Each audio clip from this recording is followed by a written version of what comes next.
ხარაგაულში ვართ. მოსალოდნელი სტიქიის ეპიცენტრამდე ფეხით სავალია. მალე მივადგებით. ერთი შეხედვით უწყინარი მდინარის კალაპოტი მთის ფერდობიდან ჩამოსულ მიწას ჩაუკეტავს. საკმარისი გასავალი არ აქვს და ამიტომ დაგუბებულია. მოძრავი და სწრაფი მდინარის წყალი ხელოვნურ ტბად ქცეულა. ეს არის ზღვაში წვეთი, რასაც ჩვენ ახლა თვალით ხედავთ, ზღვაში წვეთია. ფაქტიურად აი იქით რომ გადავიდეთ, დაახლოებით კილომეტრამდე არის დაბუგებული უკვე წყალი. ეს საშინელ მდგომარეობას გამოიწვევს, ისეთ მდგომარეობას გამოიწვევს, რომ ეს პრობლემას ხომ შეუქმნის იმ მოსახლეობას, რომელიც აი ამ აქეთ მხარეს, ვერკის მხარეს, სადაც ეს სტიქია ჯერ არ მისულა იმ მოსახლეობამდე და ისინიც კატასტროფულ მდგომარეობაში ჩავარდებიან, ეს დაბუგებული წყალი ფაქტიურად ძალიან დიდ პრობლემას კი არა დაანგრევს ფაქტიურად თავარ სარკინიგზო მაგისტრალს. თვალით არ ჩანს, მაგრამ მთავარი სარკინიგზო მაგისტრალის თავზე დაგუბებული წყლის სიღრმე დაახლოებით 10-15 მეტრს აღწევს. სიგანეში კი თითქმის 1 კილომეტრი იქნება. საშიში დაგუბების მასშტაბის აღსაქმელად დრონით გადაღებული კადრები გამოდგება.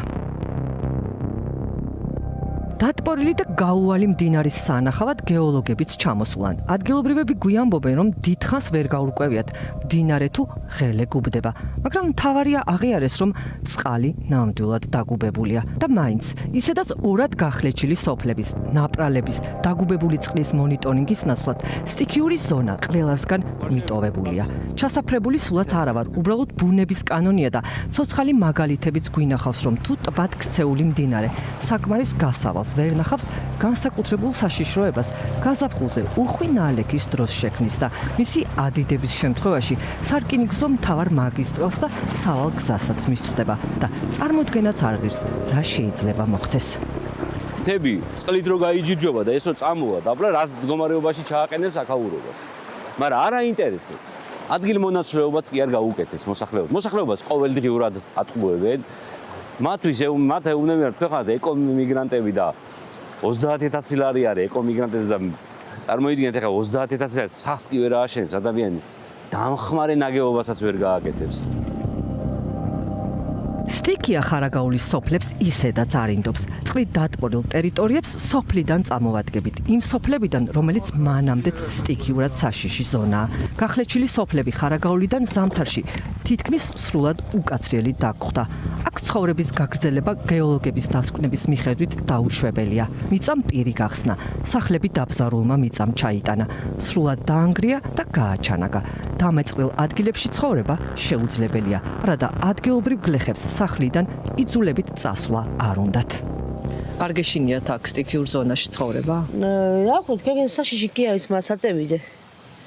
ჯერ კომპენსაციას აეძლებიან და მოწევიდე საწავიდე, სამხელა ოჯახ სამი ვატო, საქონელი, ყველაფერი მყავს. ოჯახში 6 სული ვართ. ჩემი 3 შვილი და დედა და მეუღლე მყავს. ამ ზემოთკენ ახლა ეკანა კი არა დაბზაულე, მაგრამ ჩეჯოვი ჩემთან არაფერი არ მოსულა, ხა. მიწა არის გამსკვდარი. ეზოშიც არაფერია. მიწა კი, მაგრამ ბზარების სახსი არ არის. ხო, გვერდზე ვარ მოსახლეთან გადასული, სადაც არ არის ბზარები და რაღაცა. რა უნდა თქვა, დახმარებას გვიდებიან და უარს არ ამბობენ და რა ვიცი ახლა. ვერაფერს ვერ გეტყვი. რა ვიცი, წავას. მაგრამ საწავიდეთ ეგ არის. არა, გაქვს წასასვლელი. ორი შვილი ყავს ჩემ გვერდზე, მეტი არაფერი გამოჩნდა. და ეს სახლი. ერთი ჩანთა მაქვს, სადაც წასასვლელი მილაგია, ეს სახლი და ორი შვილი. ხარაგაულის სტიქიისაგან განწირულ სოფლებში გასული წლის ზაფხულშიც ვიარეთ. შაბათის ფორმულას მაშინ სოფლებში მეტი ადგილობრივი დაგხვდა. დღეს ვერც ერთი მათგანი ვეღარ ვნახეთ. ვერც იაშვილების ოჯახის უფროსი ზაზა იაშვილი. სახლი რაღაც პატრონი. ერთი ჩანთა მაქვს, რას ჩადებთ ამ ერთ ჩანთაში? ყოველდღიურ რაღაც ერთ ჩარვას ერთ. ვილის პასტას სუსტებს რაღაც. მოგონებებს? ფოტოებს? ვერც მოხუცი მარტოხელა ქალი ანა მაღლაფერიძე ვეღარ ვნახე. თურმე ისედაც მკაც ზამთარს თავს დაანგრეული სახლის ნაცვლად ქალიშვილთან ზესტაფონში აფარებს. ეშინია. სუბზარები აქ. უიდე და სუბზარები. ეხლა დაიწყო? ამიმაჟე დაიწყო კაცო. მანამდე არ იყოს. არა. 30,000 ლარი ყოფილა საკვარისი, ახალი სახლი ააგო, საძოვრები, სახნავ სათესი გააშენო. მანამდე კი იძულებით ქირით იცხოვრო. დაზარალებულებს გეოლოგების დასკვნების არ სჯერათ. არც ახალი და უკეთესი ცხოვრების დასაწყისის სჯერათ და არც ამ დაპირებების, რომელსაც ახლა რეპორტაჟის ბალანსისთვის მოგასმენინებთ. ხომ უნდა ვიცოდეთ, რას ფიქრობს ხარაგაულის გამგებელი დატრიალებულ სტიქიურ უბედურებაზე მის მშობლიურ მხარეში. არ წარმოადგენს არამედ საფრთხეს, ვინაიდან საკმაოდ დიდი არხია გაწეული, რომელშიც ხალი ჩვეულებრივად გაიგო.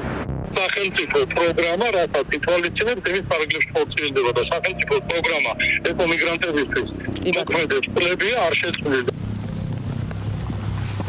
ამ რეპორტაჟს უკაცრიელი სოფლებიდან ჩემი აზრით ნამდვილად ადამიანების ხმები აკლია, მაგრამ არავინ დაგხვდა და ესეც ხომ ამბავია, როგორ დაატოვა 100-ზე მეტმა ოჯახმა ნაპრალებად ქცეული მამა-პაპისეული სახლები. სტიქია რომ იქით იყოს, მეტაფორულად ეს ორად გახლეჩილი, პირგახსნილი სოფლები უშველებელ თხრილში, ან თუ გინდა, დაგუბებულ წყალში ჩავარდნილი სამშობლოს მეტაფორაა.